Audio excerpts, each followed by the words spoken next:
passa, gent del submón? Què passa, gent del submón? Benvinguts al submón de Juan i Patri! Saps el que és Patreon? Una pàgina on pots ajudar-nos a millorar. I a canvi tens accés a contingut únic que només publiquem ahir. A rebre regals i entrar en sortejos. I tindre l'oportunitat de conèixer-nos i sopar junts. A part de tot lo anterior. Enllaç en la descripció. Què passa, gent del submón? Benvinguts de nou al nostre noticiari. Sempre en valencià i en normes del Puig. I avui vos duem un noticiari especial. S'acaba el 2020, un any que ha donat molt que parlar. I per acabar-lo volem fer un repàs de les notícies més importants de l'any. Per a que vegem l'evolució de València en perspectiva. M'emprenim!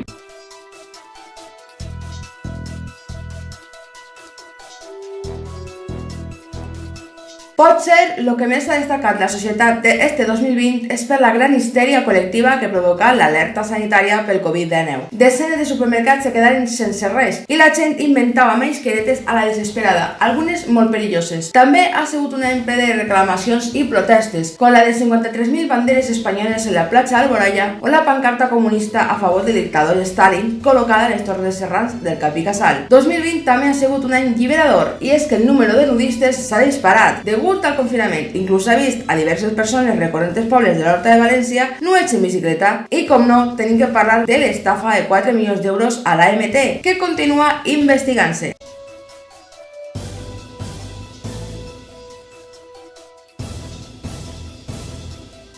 Les valls del Cabriol i de l'Altúria han sigut declarats reserva de la biosfera per l'UNESCO i ha sigut aprovat l'anteprojecte de protecció del Palmeral d'Elx, a part de ser declarat BIC, uns fets històrics per a l'ecologisme valencià.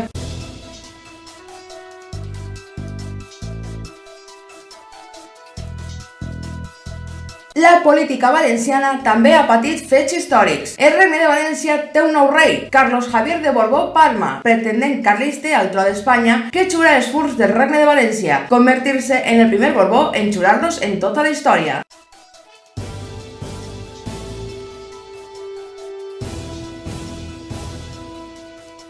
I apleguem a la nostra secció estrela. Menut any ha sigut 2020 per a la cultura valenciana. Començant per les coses males. El jurídic valida el terme País Valencià en la xura de càrrecs. El Parlament Europeu incloé el valencià i el català baix la mateixa denominació en la Carta Europea de les Llengües Minoritàries per primera volta en la història. La ABL firma un acord de cooperació en l'Institut d'Estudis Catalans i l'Universitat de les Illes Balears per a fusionar definitivament l'ortografia del català i del valencià. Acció Cultural del País Valencià demana en el Congrés dels Diputats que s'eliminarà definitivament el valencià. Plataforma per la Llengua, l'ONG del català, feu una sèrie de campanyes per a la promoció del català en València. Joan Baldoví, diputat pel partit Compromís, se burla del valencià en un dels seus discursos en el Congrés dels Diputats. I València celebra la plaça del llibre català en plena crisi sanitària, mentre se suspenien totes les demés fires de llibres pel risc de contagi. Podeu conèixer com fon veient el reportatge que fèrem. Però no tot ha sigut roïn. El Tribunal Suprem dictaminà que el valencià i el català no són la mateixa llengua. El ministre de Cultura, Uribes, defengué la singularitat del valencià i la seva categoria d'idioma, per lo que fou felicitat inclús per l'oral penal. I a pesar de la prohibició de l'Ajuntament de València, la Real Senyora Corona pogué desfilar el 9 d'octubre en carruatge. Encara que lo més destacable d'este 2020 ha sigut la suspensió de les falles, les fogueres de Sant Joan i la Magdalena de Castelló, les principals festes dels valencians, que han causat un profund sentiment de tristesa que avui encara dura. Però també ha provocat una explosió de sentiments valencianistes, omplint els balcons de senyeres i sonant l'himne regional tots els dies durant el confinament. Finalment vos tenim que dur una notícia nadalenca d'altíssima importància. Ses majestats, els reisos, ja han partit de l'Orient rumb a València per a donar-nos tots els seus regals. I Sant Nicolàs, Sinterklaas, ja ha plegat a Bèlgica i Holanda a donar-li regals als xiquets. Perquè allí se diu que ve de València. Total, què podem dir d'este 2020? Que la societat valenciana ha passat per una crisi sanitària mundial. Que ha sigut un any fantàstic per al mig ambient. Que nosaltres seguim siguent apolítics. I que els valencians tenim que continuar lluitant perquè se respecte la nostra cultura i la nostra llengua, el valencià. Doneu-li el m'agrada al vídeo i compartiu-lo en tot el món per a que tot el món s'entere de les notícies més importants d'este 2020 per a València. Subscriu-te, activa la campaneta de les notificacions. Seguiu-nos en els nostres demés canals que tenim i en el nostre Patreon. Des del submón de Juan i Patri vos desitgem bon Nadal i un bon nou, però sobretot, No te baixes del submón.